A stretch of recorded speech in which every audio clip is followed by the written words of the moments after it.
누가복음의 말씀을 계속해서 묵상하고 있는데 오늘은 지난주에 이어서 16번째의 말씀입니다. 지난주에 예수님께서 나병 환자를 또 사랑하시고 고쳐주셨던 주님의 마음, 그리고 중풍병자 주님 앞에 데리고 가면은 나음을 얻을 수 있는데 친구들이 중풍병자를 지붕을 뚫고 주님 앞에 데려가서 또 주님 앞에 고침을 받는, 또 중풍병자들이 또 친구를 또 섬기는 사랑하는 마음. 지난주에는 우리가 영혼을 사랑할 때 정말 주님의 마음, 그 사랑하는 마음이 어떤 것인지 지난 본문의 말씀을 통해서 주님이 또 말씀해 주셨습니다. 오늘은 그 본문에 이어지는 그 말씀인데, 오늘 또한 주님께서 우리가 영혼들을 사랑하고 또 섬길 때에 우리가 가져야 될 그 사랑의 그 마음이 무엇인지를 오늘 계속해서 주님께서 우리에게 말씀해 주시는 것 같습니다. 오늘 설교 제목을 저를 따라서 같이 한번 해보실까요? 굳지 않은 유연한 마음. 한 번 더 해보실까요? 굳지 않은 유연한 마음. 예. 굳은 마음이라는 것은 우리의 마음이 굉장히 경직되어 있다, 이 말입니다. 오늘 이 말씀을 들으면서 여러분은 사람들을 대하며 삶 속의 관계 속에서 여러분의 마음은 경직되어 있는가? 그렇지 않으면 유연한 마음, 이 플렉스빌리티가 있다는 것이지요. 예, 유연한 마음을 가지고 있는가? 오늘 이 말씀을 들으면서 우리 자신을 또 돌아보며, 또 우리가 사람들을 섬김을 통해서 또 하나님을 사랑하는 것을 우리 삶을 통해서 고백되어야 될 텐데, 우리가 만나는 사람들을 어떻게 또 사랑해야 될까? 하나님 주시는 또 그 말씀들을 오늘 마음에 잘 새길 수 있기를 바랍니다. 저는 미국에 오래 살다 보니까 참 한국이 그리운데, 지난해 안식을 갔다 왔지만 모든 것들이 이제 참 하나님 주신 은혜로 참 좋은 추억을 가졌는데, 또 하나 또 남아있는 바람이 있다면은 한국의 가을을 보고 싶은 겁니다. 참 그 단풍, 아직까지 한국을 방문하면서 가을에 가본 적이 없어서 참 한국의 가을의 단풍이 참 그립습니다. 산에 가면 단풍이 있지만 또 들에 가면은 이 초겨울에 들어가면서 바람이 불면서 들판에 한국의 여러분 갈대가 바람결에 흔들리는 것을 본 적이 있습니까? 미국에 오래 사셔서 그 기억이 가물가물하신 분들을 위해서 제가 사진을 하나 이렇게 준비했습니다. 참 이렇게 바람이 세찬 초겨울에 바람이 불어올 때에 모든 풀잎들이 이렇게 노랗게 물들어가면서 들판에 피어있는 이 갈대가 참 어떤 바람이 불어와도 저렇게 한쪽으로 바람이 부는 대로 이렇게 기울어져 있는 이 갈대의 모습들, 여러분, 아무리 센 바람이 불어도 갈대가 꺾일까요? 꺾일지 않을까요? 절대로 꺾이지 않습니다. 그냥 바람이 부는 대로 누웠다가 바람이 그치면은 다시 또 제자리로 이렇게 돌아오지요. 이 바람이 불어와도 갈대가 절대로 꺾이지 않는 이유는 바로 뭐냐면은 갈대의 유연함입니다. 바람이 불 때 바람에 저항하지 아니하고 부는 대로 그냥 기울어줄 때, 불지 않으면은 다시 이렇게 올라옵니다. 그렇지만 큰 나무들, 아주 견고한 그 나무들, 강한 바람이 불어올 때 바람에 부는 대로 이렇게 기울지 않기 때문에 견디려고 하니까 이 나무가 부러지는 것이지요. 여러분, 그렇습니다. 우리가 사람과의 관계 속에서도 마찬가지라고 생각을 합니다. 사람의 관계 속에서 우리가 경직된 굳은 마음을 갖고 있으면은 여러분, 나무가 부러지는 것처럼 우리의 삶 속에 깨어짐이 생기는 것 같습니다. 사람과의 관계가 깨어집니다. 그리고 내 자신의 평온함이 깨어져서 또 마음의 고통을 겪게 되는 것 같습니다. 성도 여러분, 특별히 저와 여러분은 참 하나님께서 구원해 주신 것은 사람들을 하나님의 사랑으로 사랑하고 한 영혼들을 주님 앞에 인도하기 위해서 우리를 구원의 자녀로 삼아 주셨고, 또 하나님은 오늘 또 저와 여러분을 여전히 사랑받는 존재로 삼아 주셨습니다. 그래서 정말 우리가 하나님을 사랑한다는 것, 그것은 오늘 더불어 살아가는 사람을 주님의 사랑으로 잘 섬기면서 그들을 세워가는 것. 그렇기 때문에 오늘 저와 여러분의 삶 속에서 우리가 가져야 될 그 마음은 경직된 마음이 아니라 바람이 불면 부는 대로 진리 안에서 유연한 마음이 저와 여러분 가운데 있어야 합니다. 오늘 우리가 읽었던 이 본문의 말씀을 통해서 주님은 이것을 특별히 우리에게 가르쳐주고 계십니다. 오늘 본문에 보면은 예수님께서 이제 가시다가 세금을 거두는 마태, 예수님을 만나기 전에 마태의 이름은 레위였습니다. 그래서 오늘 본문에 보면은 이 누가는 마태라는 이름 대신에 레위라는 이름을 사용하고 있습니다. 세간에서 세금을 징수하기 위해서 앉아있는 이 레위 마태를 보고 예수님께서 당신의 제자로 삼으시고 그와 더불어 교제하는 관계를 이제 맺으셨습니다. 이것을 본 그 당시에 바리새인들 또 많은 종교 지도자들이 예수님에게 시비를 걸면서 아주 논쟁을 하게 되었습니다. 왜냐하면 이 당시에 세금을 징수하는 세리는 도저히 유대인들이 받아들일 수 없고 교제할 수 없는 죄인으로 분류한 사람이었기 때문에 그렇습니다. 성도 여러분, 그래서 이 종교 지도자들이 도저히 같이 어울리지 않아야 될 사람, 같이 밥을 먹을 수 없는 사람, 같이 교제권에 말을 섞지 않아야 될 사람, 이 사람을 당신의 제자로 삼으시고 그와 더불어 식탁에 같이 밥을 먹으면서 삶을 공유하는 것, 이 바리새인들, 종교 지도자들, 그것이 용납될 수 없는 것이지요. 분노가 일어납니다. 바로 이것이 경직된 굳은 마음입니다. 그들이 이 세리들과는 결코 어울릴 수 없는 사람이기 때문에 가까이 해서도 될 수 없는 것, 그들이 가지고 있는 이 마음의 잣대, 그 마음의 잣대로 주님을 판단하고 사람을 이제 비난하는 것이지요. 경직된 마음입니다. 그렇지만 주님은 그런 면에 있어서 경직되지 않으셨습니다. 그들을 향하여, 비난하는 그들을 향하여 주님은 오늘 본문의 31절, 32절을 통해서 우리에게 분명히 말씀해 주십니다. 같이 한번 읽어볼까요? 시작. 예수께서 대답하여 이르시되 건강한 자에게는 의사가 쓸데없고 병든 자에게라야 쓸데가 있느니 내가 의인을 부르러 온 것이 아니요 죄인을 불러 회개시키러 왔노라. 성도 여러분, 예수님의 대답은 참 간결했습니다. 비유로 얘기합니다. 건강한 자의 의사가 쓸데없고 병든 자에게 쓸데가 있나니. 자, 성도 여러분, 우리의 몸이 아프다면 의사에게, 몸이 아픈 사람에게 가장 필요한 사람은 누구일까요? 또 의사에게 있어서 가장 필요한 사람, 먼저 다가가야 될 사람, 먼저 진료해 줘야 될 사람, 만나야 될 사람이 누굴까요? 건강한 사람보다도 어때요? 아픈 자예요. 여러분, 미국에서 응급실에 가보면은 참 오래 기다려야 되잖아요. 그죠? 오래 기다려야 됩니다. 그래서 대충 아프면은 응급실에 가고 싶어도 뭐 돈도 돈이지만 이게 가면은 하루 종일 시간 다 보내야 되니까 그게 귀찮아서 안 가지요. 근데 그것조차도 넘어서면은 가야 될 사람은 진짜 응급 환자입니다. 응급실에 가면은 급한 사람 먼저 보니까 덜 급한 사람은 자꾸 밀리니까 시간이 많이 걸리는 것이지요.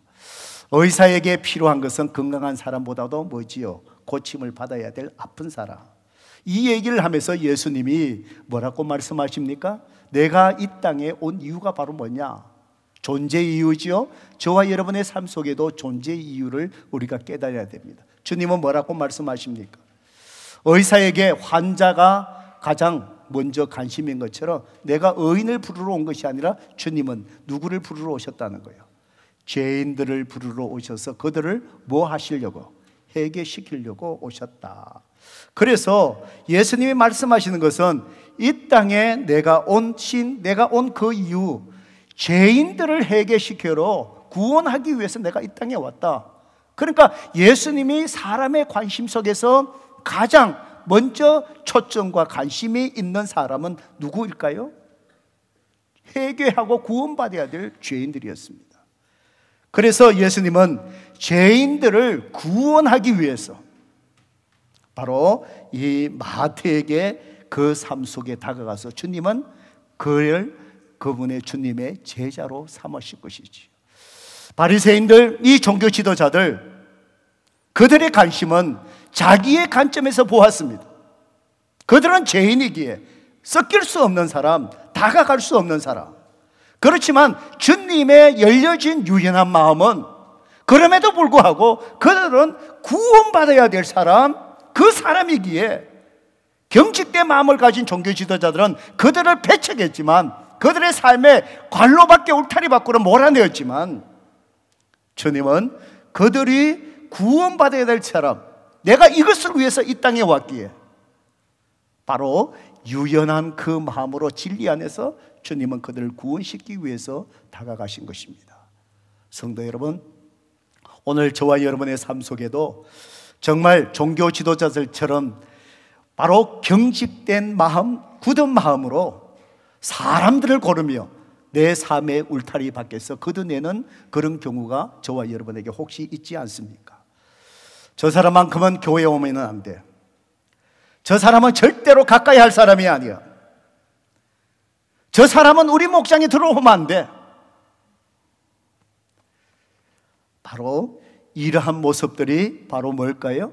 오늘 이 본문에 나오는 종교 지도자들의 경직된 마음, 굳은 마음이에요. 성도 여러분, 그렇습니다.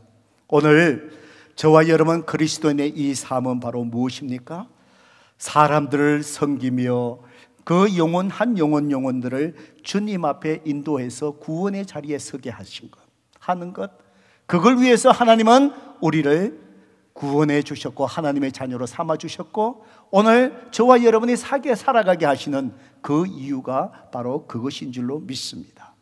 그렇기 때문에 오늘 주님처럼 저와 여러분이 진리 안에서 굳은 마음이 아니라 한 영혼을 사랑하고 정말 구원의 자리로 이끌어 가기 위해서 주님처럼 그들의 삶에 다가가는 유연한 그 마음이 저와 여러분 가운데 있기를 주님의 이름으로 축복합니다.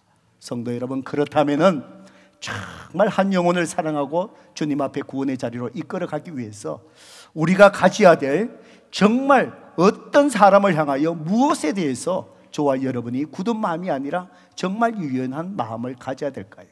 오늘 저는 이 본문을 묵상하면서 주님은 오늘 두 가지를 오늘 저와 여러분에게 말씀해 주셨습니다. 먼저 27절에서 32절까지의 말씀해 보면은 주님은 말씀합니다. 오늘 우리가 굳지 않은 유연한 마음을 가져야 될 사람, 그 사람은 바로 우리가 불편히 여기는 불편한 사람, 우리가 불편한 사람, 그 사람들에게 굳지 않은 유연한 마음을 가져야 된다라고 주님은 오늘 우리에게 말씀합니다. 성도 여러분, 여러분 삶 속에 생활하면서 불편한 사람이 있으십니까? 없으십니까? 있으시지요. 어떤 사람이 성도 여러분 불편하십니까? 많은 사람들은 처음 보는 사람, 모르는 사람을 참 불편해 하시는 것 같아요. 여러분, 우리 주일날 식사하실 때 가만히 한번 보셔요. 다들 어디에 가서 앉아서 밥을 드십니까? 예, 밥 드시고 다 맨날 본 사람, 아는 사람 찾아가시잖아요. 모르는 사람 한번 밥을 들고 찾아가 보셨습니까? 예, 왜요? 예, 모르신 분들은 아무래도 불편하잖아요. 그죠? 어색하고 불편한 마음. 우리가 잘 알지 못한 사람 참 불편합니다. 또 말이 거친 사람들 참 이 대하기가 불편하지요. 또 어떤 사람들이 있습니까? 너무 말을 직설적으로 하시는 분들, 그 앞에 가면은 괜히 또 감정상하고 부딪힐까봐 피하고 싶지요. 또 어떤 사람은 또 위협적인 사람들 등등등등등, 예, 우리에게 불편한 사람 분명히 있습니다. 성도 여러분, 그런데 참 아이러니한 것은 자기가 참 불편해하는 사람들은 잘 아셔요. 이 자기에게 불편한 사람. 그런데 우리가 잘 모르는 것이 무엇인 줄 아십니까? 내가 다른 사람을 불편하게 하는 사람이란 사실은 모르신 것이에요. 저와 여러분에게 불편히 여기는 사람이 있을까요, 없을까요? 있어요. 그걸 자기 자신이 모른다니까요. 자기는 다른 사람을 불편하면서 피하면서 그 다음에 나를 불편한 사람이 있다는 사실 깨닫지를 못하는 것 같아요. 성도 여러분, 불편한 사람, 오늘 본문의 5장 27절 28절 본문을 볼까요? 읽어봅니다. 시작. 그 후에 예수께서 나가사 레위라 하는 세리가 세간에 앉아있는 것을 보시고 나를 따르라 하시니 그가 모든 것을 버리고 일어나 따르느니라. 예수님께서 가시는데 레위, 예수님을 만나기 전에 마태입니다. 이 레위가 세리인데 세간에 앉아서 세금을 받고 있는 것을 주님이 보셨대요. 여러분, 정말 이 세리가 어떤 사람인 줄 아십니까? 이 지금 로마의 지배 속에 식민지 생활을 하는데 거기에 붙어서 세금을 자기 민족에게 징수를 하는데 이게 아주 부당하게 많이 징수를 하는 거예요. 그리고는 자기 사욕을 차린 사람들입니다. 그러니까 세리들이 잘 살지요. 잘 삽니다. 잘 살고, 그리고 이 세리들이 그 당시에 허가받은 도덕입니다. 그러다 보니까 자기 동적인 이 유대인들이 자기를 지배하고 있는 로마 사람보다도 더 미워하는 사람이 누구냐? 이 세리들인 거예요. 그래서 이 세리들을 정오하고 이 사람들은 절대로 교제하고 어울릴 수 없고 밥도 함께 먹고 대화도 할 수 없는 아주 죄인, 아주 부정한 자로 취급했습니다. 지난주 본문의 말씀에 본 것처럼 나병 환자들이 부정한 자가 되어서 유대인 공동체에 존재하지 못하고 이제 밖으로 내쫓임을 받죠. 그것처럼 나병 환자처럼 취급당하는 사람이 바로 누구냐? 이 세리라는 거예요. 그런데 예수님은 이 세금 징수하고 있는 레위 마태를 보시고 어떻게 하셨습니까? 나를 따르라. 제자로 삼으신 거예요. 여러분, 예수님께서 그냥 마태를 이 제자 삼으셨구나, 그게 아니고 이 당시에는 이게 파격적인 거예요. 그 당시에 율법 선생님들, 바로 랍비들이 자기 제자를 삼을 때에, 성도 여러분, 예수님이 제자 삼은 것처럼 어부들을 자기 문화생으로 제자 삼지 않습니다.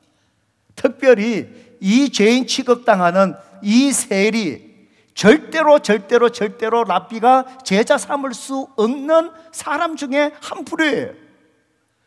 바로 이 사람을 예수님이 제자로 삼으셨다. 나를 따르라. 굉장히 파격적인 거예요. 성도 여러분, 예수님께서 바로 세리라 하는 세리가 세간에 앉아 있는 것을 뭐 하셨다고요? 보셨대요. 뭘 보셨을까요? 성도 여러분, 여러분은 사람들을 대할 때 그 사람의 무엇을 보십니까? 무엇을 보십니까?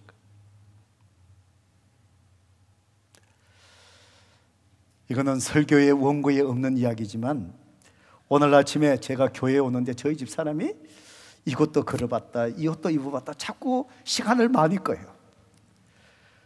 그래서 제가 여보 왜 시간을 자꾸 많이 끄냐고 물으니까 뭐라 그런 줄 아세요? 교회 가니까 성도님들이 자기에게 관심이 많다는 거예요. 그래서 이것도 걸어봤다, 저것도 걸어봤다. 여러분, 사람들을 바라볼 때 여러분은 무엇을 보십니까? 무엇을 보십니까? 예수님은 바리새인들의 경직된 마음은요, 도저히 함께 어울릴 수 없는 사람, 죄인, 그 모습을 바라보았지만 주님이 그 사람을 보시고 바라본 것은 바로 뭘까요? 바로 사람들에게 배척당하고 이렇게 참 마음 속에, 정죄감 속에 참 물질은 가졌지만 외롭게 살아가는 그 속에 있는 바로 세리 마태의 정말 하나님을 갈망하는 그 마음을 보신 거예요. 이제는 그 자리에서 구원받고 회개하고 구원받아야 될 구원의 대상으로서 주님은 그것을 바라본 거예요. 바리새인들은 같이 어울릴 수 없는 죄인으로만 봤지만 주님이 바라보신 것 보이죠. 구원받아야 될 그 대상, 영혼 속에 있는 그 갈망하는 마음, 혼자서 외롭게 고통하고 있는 보이지 않는 그 내면, 겉을 보는 것이 아니라 주님은 그 내면을 보는 거예요. 나를 따르라. 28절에 그 말씀 다시 보면은 마태가 어떻게 했다고요? 그 모든 것을 버리고 일어나 따르니라.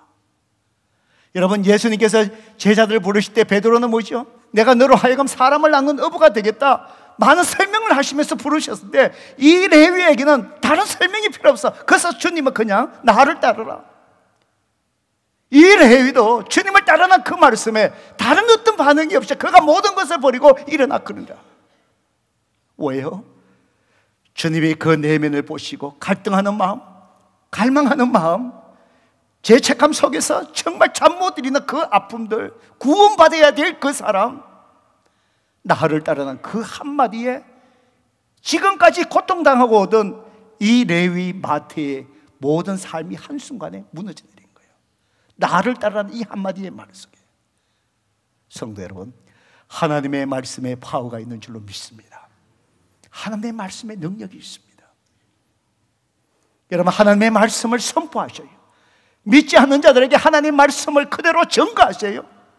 그 말씀 속에 한 영혼이, 마태처럼 한 영혼의 삶이 그 순간에 무너져서 주님을 따르는 그런 놀라운 변화의 일들이 일어나는 것이지요. 여러분, 29절 성경을 보실까요? 29절 30절 한번 또 읽어보십시다. 시작. 레위가 예수를 위하여 자기 집에서 큰 잔치를 하니 세리와 다른 사람이 많이 함께 앉아있는지 바리새인과 그들의 서기관들이 그 제자들을 비방하여 이르되 너희가 어찌하여 세리와 죄인들과 함께 먹고 마시느냐. 여러분, 이 마태 레위가 예수님을 만나고 난 다음에 큰 변화를 했고 그거 한 게 바로 뭐예요? 집에서 큰 잔치를 벌렸습니다. 거기에 누구를 불렀습니까? 예수님과 예수님의 제자를 불렀습니다. 예수님과 예수님의 제자만 부른 것이 아니라 성경은요 또 누구를 초청했다고요? 세리와 다른 사람이 많이 함께 앉아있더라. 세리로 살아온 이 마태 레위에게 그 친구들이 다 누굴까요? 다 세리가 아니겠습니까? 그 사람들이 찾아온 거예요. 예수님을 만나고 나면은요 사람은 즉각적인 반응이 뭔지 아십니까? 전도자로 바뀌는 거예요. 마태가 자기 친구 세리들을 부르는 거예요. 주님을 초청하는 거예요. 주님이 그 자리에서 이야 이거 맛있네, 먹는 얘기만 하셨겠습니까? 세상 얘기 했겠습니까? 야 요즘 세금 많이 거두냐, 이 얘기 했겠습니까? 이 마태가 자기 친구 세리들도 예수 믿어야 되고 예수를 만나 구원받아 자기가 와왔던 이 은혜를 경험해야 되기에 자기 집에 잔치를 벌리고 예수님을 초청하고 그 친구들을 부른 거예요. 바리새인과 종교 지도자들이 봤습니다. 도저히 있을 수 없는 일들이 지금 일어나는 거예요. 세리를 제자로 삼는 것도 이것도 안 되는데 바로 세리 죄인 집에서 같이 식탁을 먹고 있는 거예요. 밥을 먹고 있는 거예요. 유대인들에게 밥을 먹는다는 것은요 같은 삶을 공유한다는 의미예요. 바로 이 죄인들과 밥을 먹는다는 것은 자기의 도덕적인 삶, 종교적인 삶이 다 한순간에 다 무너지는 거예요. 그래서 종교 지도자들이 막 비난하기 시작하는 거예요. 성도 여러분, 예수님은 왜 그들과 함께 밥을 먹었겠습니까? 바리새인들, 종교 지도자들 경직된 마음으로 같이 함께 어울릴 수 없는 사람, 밥을 먹을 수 없는 사람으로 배척하고 비난했지만 주님은 그들을 바라보시는 것이 무엇일까요? 구원받아야 될 죄인, 회개하고 구원받아야 될 그 사람들, 유연한 그 마음으로 그들과 함께 밥을 먹는 거예요. 아마 주님과 제자들이 그 자리에 가는 게 어떠면은 불편했을 줄 몰라요. 왜? 이 종교 지도자들을 비난해야 될 그 비난, 사회적인 그 간섭들을 깨뜨리는 일이기에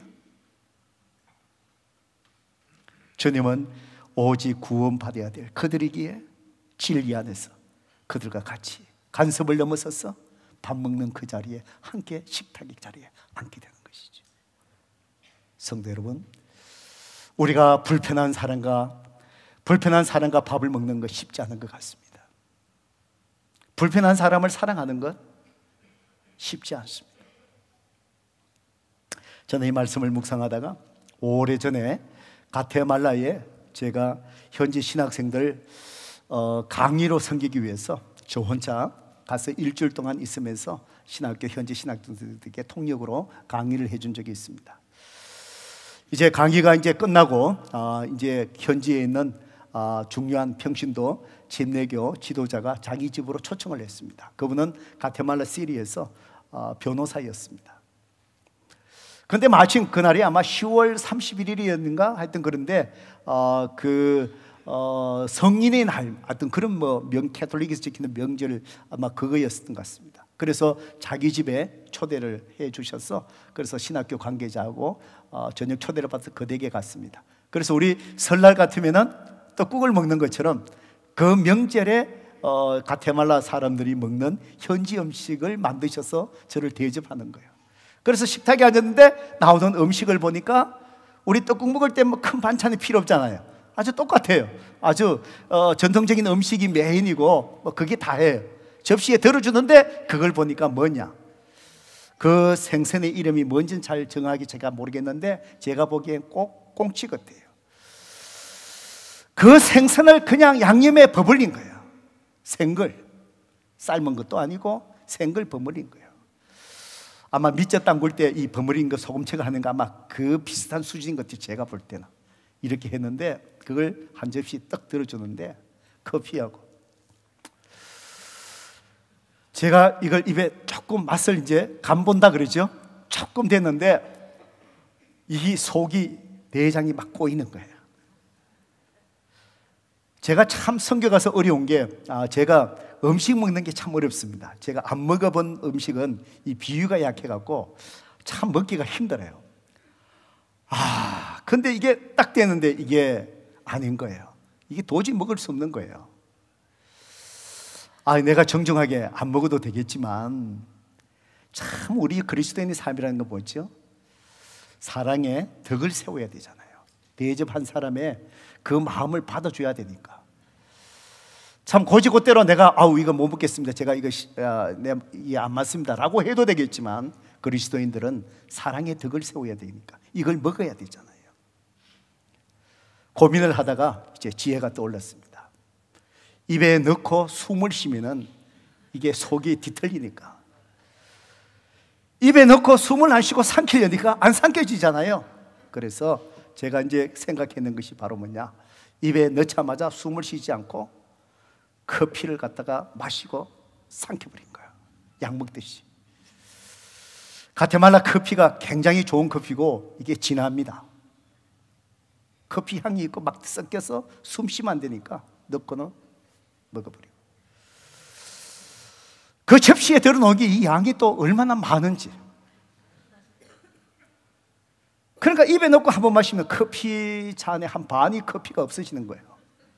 두 번만 먹으면 커피가 없는 거예요. 또 커피를 또 부어주시잖아요. 참 고통스럽게 먹으면서 얼굴은 또 떡을 세워야 되는가, 맛있는 것처럼 이렇게 하고.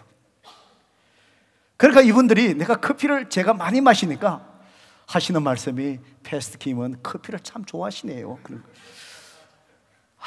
제가 커피를 좋아해서 마시는 게 아니고 지금 이걸 삼키기 위해서 먹는 건데 그날 얼마나 커피를 많이 마셨는지 밤새도록 잠을 못 잤어요. 커피 때문에. 참 그러면서 제가 이 말씀을 묵상하다 그 일이 생각나면서 내가 불편한 음식을 먹는 것이 참 힘든 것처럼 우리 삶 속에 편하지 않는 사람을 섬기고 사랑한다는 것이 그렇게 어렵다는 것이지요. 성도 여러분, 그렇습니다. 힘들지만 저와 여러분은 편한 사람은 쉽게 사랑할 수 있지만 오늘 구원받아야 될 마음의 상처의 아픔을 위로해 줘야 될, 싸매어 줘야 될 사람들, 주님 앞에서 세워져야 될 사람들, 비록 그 사람이 내 삶 속에 불편한 사람이라 할지라도 오늘 주님 그 마음, 영혼을 사랑하는 마음은 바로 뭘까요? 유연한 그 마음으로 불편한 사람조차도 어렵지만 사랑할 수 있는 것. 성도 여러분, 저와 여러분이 정말 레위 마태와 같은 사람이 우리 교회에 쉽게 들어올 수 있는 교회가 되기를 주님의 이름으로 축복합니다. 그 사람들이 들어와서 마태처럼 마태복음을 기록할 수 있는 탁월한 그런 하나님의 사람, 예수님의 제자가 되는 변화가 우리 교회 안에서 일어나는 그런 우리 공동체가 되기를 주님의 이름으로 축복합니다. 때로는 새로 오신 분들에게 또 목장 소속, 소그룹에 소속이 돼야 되니까 이렇게 가서 얘기를 하면은 때로는 생각 없이 이렇게 말씀하신 분들이 계셔요. 우리 목장 식구들에게 한번 물어보고 말씀드릴게요. 성도 여러분, 그거는 그리스도인이 할 수 있는 말이 결코 아니에요. 그 얘기는 바로 뭘까요? 우리에게 편안한 사람만 받아들이겠다는 그 말씀이잖아요. 아니에요. 우리는 편안한 안락지대를 벗어나셔야 합니다. 영혼을 구원하고 영혼을 사랑하기 위해서. 그것은 바로 새로운 사람이 다듬어지지 않는 마태 같은 죄인이라 할지라도 우리 공동체에 웰컴하고 받아줄 수 있는 경직된 마음이 아니라 바로 주님이 가졌던 것처럼 바로 그들과 함께 식탁 공동체를 함께 나눌 수 있는, 밥을 함께 나눌 수 있는 영혼에 열려진 유연한 마음을 가진 그런 소그룹 공동체가 되어야 된다는 말씀입니다. 성도 여러분, 오늘 우리 교회가 정말 경직된 그런 공동체가 아니라 오직 한 영혼을 세우고 영혼을 주님 앞에 인도하기 위해서 우리 소그룹 공동체, 우리 교회 공동체가 유연한 마음으로 열려진 그런 성도 되기를 주님의 이름으로 축복합니다. 두 번째로 우리는 무엇에 굳지 않는 유연한 마음을 가져야 될까요? 33절부터 39절의 그 말씀을 통해서 주님 말씀하십니다. 성도 여러분, 비본질적인 것, 비본질적인 것, 이래도 좋고 저래도 좋고 비본질적인 것, 거기에 경직된 것이 아니라 유연한 마음을 가지셔야 됩니다. 오늘 본문의 33절부터 35절까지의 말씀 함께 읽어볼까요? 읽어봅니다. 시작. 그들이 예수께 말라되 요한의 제자는 자주 금식하며 기도하고 바리새인의 제자들도 또한 그리하되 당신의 제자들은 먹고 마시나이다. 예수께서 그들에게 이르시되 혼인집 손님들이 신랑과 함께 있을 때에 너희가 그 손님으로 인하여 금식할 수 있느냐? 그러나 그날에 이르러 그들이 신랑을 빼앗기리니 그날에는 금식할 것이다. 경직된 마음을 가진 이 종교 지도자들, 예수님을 또 공격합니다. 아마 예수님과 흠을 잡기 위해서 제자들을 잘 봤던 것 같아요. 그런데 가만히 보니까 유대인들이 금식하는 금식을 하지 않는 거예요. 그래서 예수님에게 따지고 드는 거예요. 요한의 제자, 침례 요한의 제자들도 다 금식하고 기도하는데, 그런데 당신의 제자들은 금식하지 않고 이렇게 먹고 마시고 있다. 그러면서 이제 공격하기 시작하는 거예요. 여러분, 유대인들은 일주일 동안에 2일을 금식을 했습니다. 바로 월요일과 목요일에 금식했습니다. 참 아이러니한 것은요, 제가 요즘 저도 조금 운동을 모아서 살이 찐 것 같아서 조금 다이어트를 해야 되겠다 싶어서 이렇게 찾아보니까 16대 8 단식, 그 다이어트 5대 2 단식 들어보셨습니까? 모르시군요. 그럼 개인적으로 이제 5대 2 단식이, 그게 이제 다이어트가 뭐냐면은 일주일 동안에 5일은 먹고 2일은 밥을 먹지 않는다는 것이죠. 근데 이게 사이클이, 제가 가만히 말씀을 보다 보니까 유대인이 금식하는 사이클하고 똑같아요. 월요일, 목요일 이 음식 안 먹고 5일 먹는 거. 이 유대인들은 그 목적으로 한 건 아니지요. 한 것이 아닌데 이틀을 이렇게 금식을 했습니다. 자, 여러분, 금식을 하는 본질적인 금식의 본질이 바로 무엇입니까? 이 유대인들은 금식하면서요, 메시아가 다시 오실 것을 기다리면서 자기 속에 있는 세상적인 욕심들, 세속적인 거 다 금식하면서 이것을 다 버리는, 바로 결단을 하고 오직 하나님만을 열망하며 메시아를 기다리고 있는, 그래서 금식을 한 거예요. 예. 그런데 이 금식을 하다 보니까 이 본질을 놓쳐버리고 이 사람들이 바로 어디에 자꾸 집중을 하느냐? 일주일에 2번 금식하는 그 자체, 바로 그 자체의 의미에서 이제 그걸 통해서 자기 자신이 하나님 앞에 정말 메시아를 기다리면서 거룩하게 세속적인 것을 다 버리고 결단하는 그런 시간을 갖는 것이 아니라, 그걸 통해서 내가 금식하는 경건한 사람인데 라는 자기 가시를 하기 시작하는 거예요. 그리고 일주일 2번 하는 그 자체를 통해서 사람들, 하지 않는 사람을 정죄하고 판단하는 거예요. 바로 예수님에 대해서 지금 비난하는 이유가 바로 그것인 거예요. 예수님은 그들을 향하여 정말 본질을 벗어버리고 형식에 얽매여서 정말 경직되어 있는 그들의 마음을 보신 거예요. 주님이 34절에 뭐라 그러십니까? 예수께서 이르시되 혼인집 손님들이 신랑과 함께 있을 때에 너희가 그 손님으로 금식하게 할 수 있느냐? 이 말이 성도 여러분 무슨 말인 줄 아십니까? 왜 우리 내 제자들이 금식하고 있지 않는 이유가 뭔지 아느냐? 여러분, 유대인들은 결혼식을 할 때 결혼잔치를 일주일 동안 합니다. 잔치를 일주일 동안 합니다. 아마 그 당시에 먹을 것이 많이 없을 때니까 결혼식 때문에 일주일 동안에 마음껏 먹고, 그러면서 이제 잔치하는 거예요, 기쁨으로.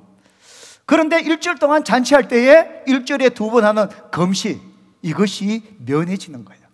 결혼식, 혼인 잔치 동안에는 금식하지 않아요. 일주일 동안에 기쁜 날이니까 금식하지 않고 다 먹는 거예요. 그러면서 주님이 말씀하십니다. 그것처럼 혼인집 손님들이 신랑과 함께 있을 때에 그날에 너희가 손님으로 금식하게 할 수 있느냐? 그때는 먹고 마셔야 되지 않느냐? 그 신랑이 지금 누구를 얘기하시는 것이지요? 예수 그리스도, 신랑 대신 예수님. 예수님께서 이제 메시아로 이 땅에 오셔는 구원의 은혜가 시작된 건데, 잔치에 기쁨이 있는 것처럼 주님이 메시아로 지금 이 땅에 오셨는데, 이날은 혼인집 잔치집에 잔치하는 것처럼 기쁜 날인데, 내 제자들이 기쁜 날에 어떻게 금식할 수 있느냐? 지금은 먹고 마시며 그 구원의 은혜를 누리는 것이다.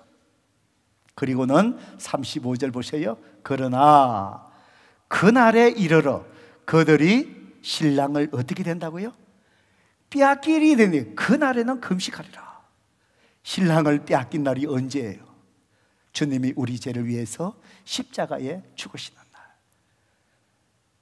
그때는 이제 주님이 다시 오시는 그날까지 이제는 금식하리라. 주님이 다시 올 것을 사모하면서 저와 여러분이, 우리가 정한 날, 여러분이 정한 날 금식하는 건 뭐죠? 주님이 다시 오실 것을 소망하며 우리가 세상에 빠지지 않고 모든 욕심을 걷어내고 자기를 부인하면서 주님 앞에 거룩한 백성으로 살기 위한 것, 이게 금식의 본질이지요. 자, 성도 여러분, 왜 이렇게 종교 지도자들과 바리새인들, 바로 왜 이렇게 주님을 비난하는 것입니까? 금식의 정신, 금식의 그 의미를 잃어버리고 금식 일주일에 2번 하는 비본질적인 것, 2번 하면 어떨고 3번 하면 어떨고 1번 하면 어떨까요? 설령 하지 못하면 어떨까요? 내 마음속에 정말 세상 속에서 정말 구별된 거룩함을 내가 지켜갈 수 있다. 그들은 비본질적인 일주일에 2번씩이라는 비본질적인 것에 바로 어떻게 해요? 저들의 마음이 경직된 거예요. 성도 여러분, 그렇습니다. 오늘 우리의 관계 속에서 많은 다툼들, 많은 부딪힘들, 많은 마음의 상처들을 한번 보세요. 거의 다가 바로 무엇 때문에 그러세요? 다 비본질적인 거예요. 이래도 되고 저래도 되고, 내가 그냥 한번 져주면 될걸, 그냥 내 자존심 때문에 이기려고 하는 것, 그것 때문에 바로 뭐예요? 사랑의 덕을 세우지 못하잖아요. 사랑의 덕을 세우지 못하잖아요. 여러분, 성 프란체스코 라는 분의 이름을 아마 여러분 들어보셨을 것입니다. 이분은 1181년부터 1226년 동안에 계셨던 중세 시대에 정말 존경받는 그런 분이셨습니다. 이분이 자기 제자들을 이렇게 많이 데리고 있으면서 영성 훈련을 시키면서 이제 어느 한 기간 동안에 금식 훈련을 했답니다. 그래서 이제 모든 제자들과 스승이 이제 음식을 먹지 아니하고 정말 영적으로 하나님 앞에 이제 거룩함을 회복하는 그런 영성 훈련을 합니다. 제자들과 함께 시장을 가는데 얼마나 배가 고팠겠습니까? 가는 데에 거기에 보니까 죽을 파는 가게에 죽에 막 이렇게 데우고 있는데 김이 막 이렇게 올라오는 거예요. 참 금식할 때 이 음식의 유혹이 정말 얼마나 큽니까? 금식 시작하면 3일이 어려운데 하면은 괜히 부엌에 냉장고 문 열고 닫고 막 하잖아요. 이 막 유혹이 막 당한 이 제자가 금식하고 있는데 그 죽을 보는 동안에 이 유혹을 이기지 못한 거예요. 그래서 한 제자가 그냥 그걸 보고는 뛰어가었고요. 정신없이 죽을 퍼먹어버린 거예요. 그러고 나니까 어떻게 됩니까? 옆에 있던 같은 제자들이 동료들이 막 정죄합니다. 규율을 어겼다고, 금식 규율을 어겼다고 막 정죄하는 거예요. 여러분이 만약에 성 프란체스코 그들의 스승이었다면 이 상황 속에서 여러분은 어떻게 하실 것 같습니까? 그 제자를 규율을 어겼으니까 내쫓아버리겠습니까? 같이 비난하면서. 여러분, 금식 기간에 규율 며칠 동안은 우리가 금식하자 했다 할지라도 한 영혼이 정말 유혹에 넘어져서 그걸 이겨서 먹었다. 정말 그것이 본질입니까? 비본질입니까? 우리는 진리의 본질에 목숨 걸어야 되지만 그것은 비본질이죠. 우리의 관심은 어디에 가야 됩니까? 영혼을 사랑하고 영혼을 살리는 거예요. 영혼을 살리는 거예요. 정죄하는 것이 아니라 비본질적인 것에 유연한 마음이 있어야 돼요. 그래서 성 프란체스코 어떻게 하신 줄 아세요? 그 상황 속에 자기도 달려가서 죽을 막 퍼먹고 있습니다. 제자들이 정죄하다가 놀랄 거 아니에요? 스승이 가서 죽을 퍼먹고 계시니까. 그래서 그 스승이 제자들을 향해서 얘기했답니다. 너희도 와서 같이 죽을 먹자. 이 시간부로 금식 끝. 어떻습니까? 한 영혼, 유혹에 넘어진 한 영혼이 사는 거예요. 한 영혼을 살리는 거예요. 이것이 바로 주님이 오늘 마태를 제자 삼으시고 마태의 집에서 함께 먹으시고 일주일에 2번이라는 금식의 그 날수를 가지고 목숨 걸고 경직된 마음으로 비난하는 바리새인들을 향하여 주님의 열려진 그 마음입니다. 성도 여러분, 여러분은 얼마나 한 영혼을 품지 못하고 정말 불편한 사람들을 외면하셨습니까? 내가 편안한 그 삶을 유지하려고 불편한 사람을 얼마나 배척하셨습니까? 비본질적인 이거 하나 내 자존심 지키려고 많은 사람들에게 얼마나 상처를 주셨습니까? 오늘 주님은 우리의 삶이 그렇게 사는 것이 아니라 진리 안에서 비본질적인 것, 불편한 사람들 그 영혼을 세워가기 위해서 경직된 마음이 아니라 열려진 마음, 그들과 함께 밥을 먹을 수 있는 그 사랑의 마음, 그를 제자로 삼을 수 있는 사랑의 마음. 오늘 주님은 그 마음으로 오늘 우리가 영혼을 사랑하고 섬기라고 말씀하십니다. 오늘 주님 앞에 우리의 말씀 앞에 놓을 때 제 자신부터 참 부족한 게 많은 것 같아요. 저도 이 말씀을 묵상하면서 제 허물들을 주님께서 드러내시는 것 같아요. 여러분들 이 시간 하나님 앞에 회개하십시다. 주님, 제가 부족했습니다. 내가 편안한 사람만 사랑하려고 했습니다. 내가 유연하지 못했습니다. 비본질 속에 내 자존심 속에 사람의 마음을 상처를 줬습니다. 이 시간 우리 회개하며 주님 앞에 결단과 헌신의 기도를 드리십시다.